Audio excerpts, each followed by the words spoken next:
Kepada anak-anak Bapak semuanya, selamat telah naik tingkat 3 karena sekarang kita masih dalam proses new normal setelah terjadinya pandemi Corona di CIC 2019. Maka pembelajaran kita hari ini menggunakan sistem online. Nah, untuk tingkat 3 ini ada 5 materi yang akan kita pelajari di semester ganjil ini atau di semester 5 ini, yaitu ada salah satunya kita masuk bab 1, yaitu tentang kasus-kasus pelanggaran dan pengingkaran kewajiban. Baiklah, untuk materi kita pembelajaran kita hari ini bisa dilihat dari ringkasan yang telah Bapak buat. Baiklah, ini adalah materi kita bab 1, itu tentang kasus-kasus pelanggaran hak dan pengingkaran kewajiban sebagai warga negara.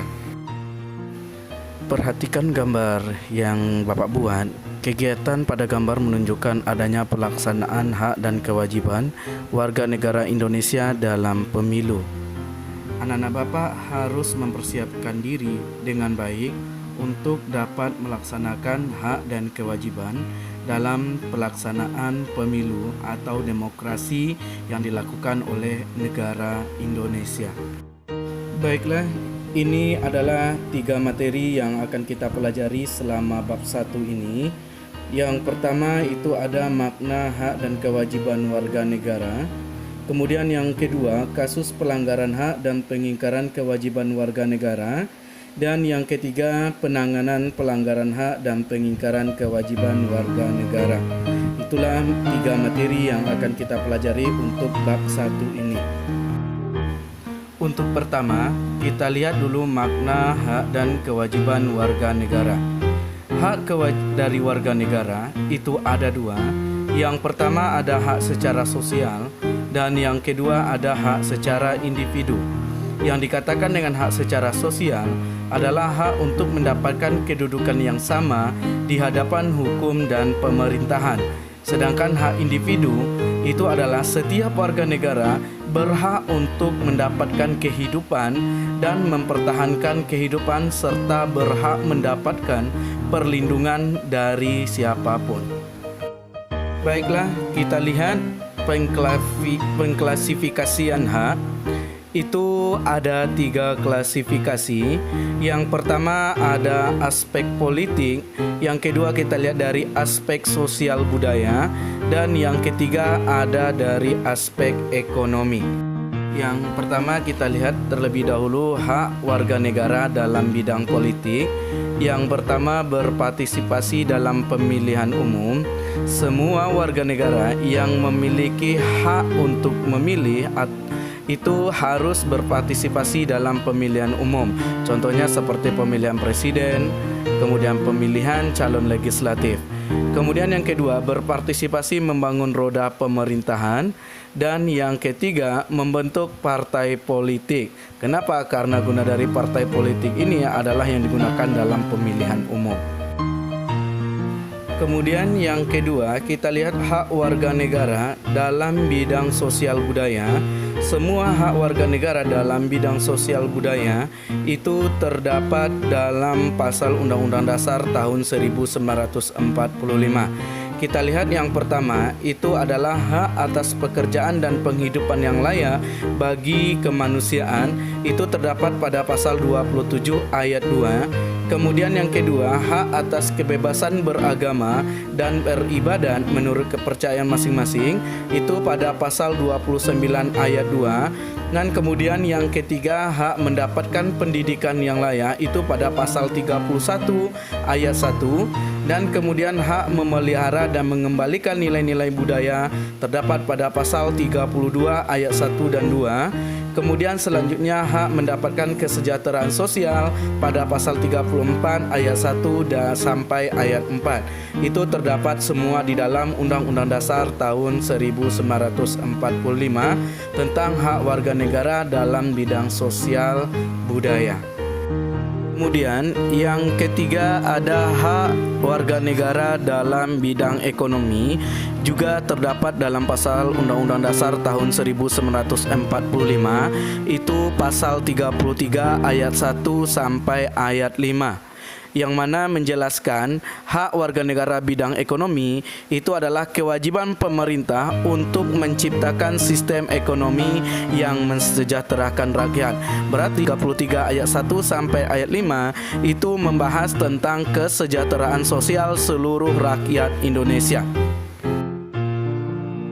Kemudian hak warga negara yang keempat dalam bidang pertahanan keamanan juga terdapat dalam pasal 30 ayat 1 Undang-Undang Dasar tahun 1945, yang mana setiap warga negara Indonesia memiliki hak ikut serta dalam upaya pembelaan dan usaha pertahanan keamanan negara sesuai dengan ketentuan undang-undang yang berlaku. Baiklah, tadi kita telah membahas tentang hak dari warga negara. Kemudian selanjutnya kita masuk lagi yang kedua, kewajiban warga negara Indonesia. Nah, yang dikatakan dengan kewajiban itu sendiri adalah segala sesuatu yang harus kita patuhi dan kita taati sebagai warga negara. Nah, apa saja kewajiban kita sebagai warga negara? Itu yang pertama, patuh kepada peraturan perundang-undangan yang telah dibuat oleh pemerintah. Kemudian yang kedua, ikut serta dalam upaya pembelaan negara. Kemudian yang ketiga, menghormati hak azazi manusia orang lain. Selanjutnya, tunduk pada pembatasan yang telah ditetapkan oleh undang-undang. Maksudnya di sini tunduk pada pembatasan. Setiap kita warga negara harus ada aturan-aturan yang telah dibuat oleh pemerintah. Kita harus tunduk terhadap hukum yang telah diberlakukan oleh pemerintah tersebut. Nah, setelah Bapak menjelaskan tadi kewajiban warga negara, sekarang coba kita lihat hak dan kewajiban warga negara dalam 3 nilai. Yang pertama nanti ada nilai dasar, yaitu nilai yang telah tercantum dalam Pancasila. Kemudian yang kedua ada nilai instrumental. Kemudian yang ketiga adalah nilai praksis. Nilai praksis ini adalah nilai yang berkaitan dengan kehidupan sehari-hari. Baiklah, kita lihat terlebih dahulu nilai dasar itu yang terdapat dalam Pancasila. Yang pertama, nilai ketuhanan yang Maha Esa. Ada 2 hak dan kewajiban kita, yaitu kerjasama dan tolong-menolong antar umat beragama. Dan yang kedua, toleransi antar umat beragama. Itu nilai ketuhanan yang Maha Esa. Kemudian yang kedua, nilai kemanusiaan yang adil dan beradab. Ada 2 juga. Yang pertama, memperlakukan orang lain sesuai harkat dan martabatnya. Kemudian yang kedua, melakukan berbagai kegiatan kemanusiaan. Itu adalah nilai kemanusiaan yang adil dan beradab untuk nilai yang kedua. Dan yang selanjutnya kita lihat dari nilai persatuan Indonesia atau sila yang ketiga. Itu hak dan kewajiban warga negara ada mengedepankan kepentingan bangsa dan negara daripada kepentingan pribadi. Yang kedua, membina persatuan dalam Bhinneka Tunggal Ika. Kemudian ada yang keempat, nilai sila yang keempat itu nilai kerakyatan yang dipimpin oleh hikmah kebijaksanaan. Dalam permusyawaratan perwakilan ada mengutamakan musyawarah mufakat. Kemudian memberikan kebebasan kepada orang untuk menyatakan sikap. Dan selanjutnya ada nilai yang terakhir, yaitu nilai keadilan sosial bagi seluruh rakyat Indonesia, yaitu hak dan kewajiban kita sebagai warga negara harus bersikap adil terhadap sesama dan menghormati hak-hak azazi orang lain. Nah, kenapa? Karena kita membahas masalah sosial, nilai keadilan sosial. Jadi setiap warga negara berhak mendapatkan perlakuan yang sama. Nah, tadi Bapak telah menjelaskan hak dan kewajiban warga negara dalam nilai dasar.